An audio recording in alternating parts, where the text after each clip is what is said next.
রাজনৈতিক দলগুলো এত বনলেস হয়েছে ক্ষমতার জন্য। ফকির মিসকিন বস্তির ছেলেমেয়েরা আজকে বড় বড় রাজনৈতিক দলের নেতা হয়েছে। ওর নাম পরিচয় নাই, ওদের শিক্ষা দীক্ষা নাই।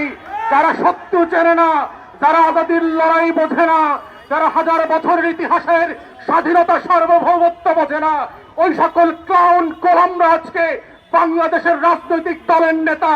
এবং তারাই প্রত্যেক পাড়ায় মহল্লায় এলাকাবাসীর কাছে ভোট চেয়ে বেড়াচ্ছে। তারা আগামী সংসদটাকে কিভাবে আজাদির সাথে বেইমানি করে, গণ অভ্যুত্থানের সাথে বেইমানি করে বাংলাদেশকে আবার নতুন করে দিল্লির কাছে বেচে দেবে, সেই নাটক মঞ্চস্থ চলছে। আমাদের বক্তব্য খুব পরিষ্কার, বাংলাদেশ 5ই আগস্টের অতীতে ফিরে যাবে না। বাংলাদেশে আওয়ামী লীগ ফিরে আসতে পারবে না। বাংলাদেশে দিল্লির দাসত্ব কায়েম হবে না। বাংলাদেশে কত সাংবাদিক সুশীলরা এদেশের আজাদির লড়াইকে দিল্লির কাছে বেচে দিতে পারবে না।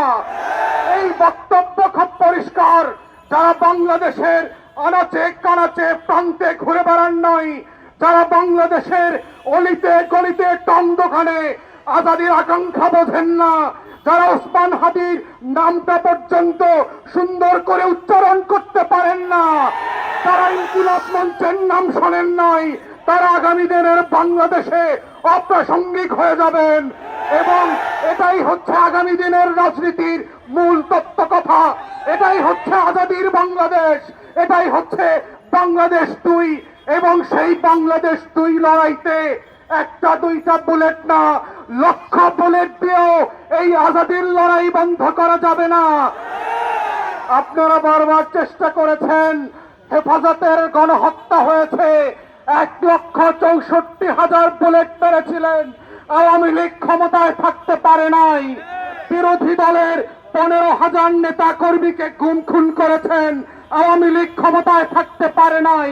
পিলখানায় গণহত্যা করেছেন, আমার 57 জন সেনা কর্মকর্তাকে শহীদ করেছেন, দিল্লির আধিপত্য টিকে থাকে নাই। নির্বাচন ব্যবস্থা ধ্বংস করে দিয়েছেন 16 বছর ধরে। গরম গণমাধ্যম দিয়ে বাংলাদেশের আজাদির বিপক্ষে প্রত্যেক দিন তথ্য সন্ত্রাস করেছেন, আওয়ামী লীগ ক্ষমতায় থাকতে পারে নাই। পরিষ্কার বক্তব্য, বাংলাদেশের মাটির রং বোঝেন নাই, আজাদির রং চেনেন নাই। ওটা আওয়ামী লীগের পতাকার রং না, ওটা লাল সবুজের রং। ওটার জন্য লক্ষ লক্ষ মানুষ জীবন দেওয়ার জন্য যেমন প্রস্তুত আছে, আগামী দিনেও থাকবে। অতএব শত্রুরা সাবধান, লক্ষ বুলেট প্রস্তুত রাখতে পারেন। আমরাও লাল সবুজের পতাকা বুকে পেঁচিয়ে দিয়ে বাংলার আনাচে কানাচে আমার স্বাধীনতা আজাদির লড়াই চালিয়ে যাব। শরীফ ওসমানদেরকে নতুন করে পাড়ায় মহল্লায় আবার পরিচিত করানো হবে এবং সেভাবেই প্রজন্ম থেকে প্রজন্ম ইনকিলাব জিন্দাবাদ হয়ে থাকবে।